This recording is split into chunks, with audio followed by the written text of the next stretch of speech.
Biofuels fell out of favor as petroleum-based fuels appeared and became cheaper to produce. But, after the oil crisis of the early 1970s, some countries returned to biofuels.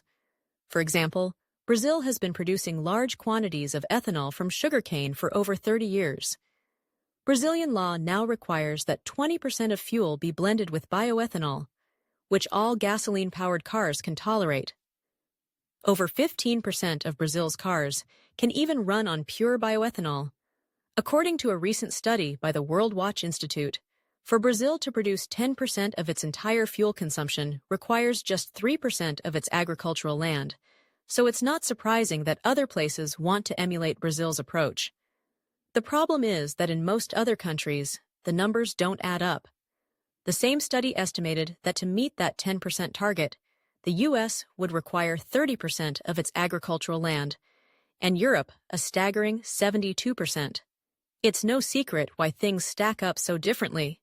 Not only do Brazilians drive far less than Europeans and Americans, their fertile land and favorable climate mean their crop yields are higher, and their population density is lower.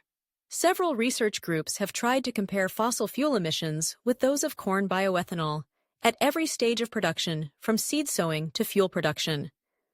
The studies have been beset by scientific uncertainties, such as how much of the greenhouse gas nitrous oxide is produced by the nitrogen fertilizer used in growing corn. Opinions are divided as to what should and should not be included in the calculations, which means the results vary widely. But a study by David Pimentel at Cornell University in New York concluded that corn ethanol creates more greenhouse gases than burning fossil fuels.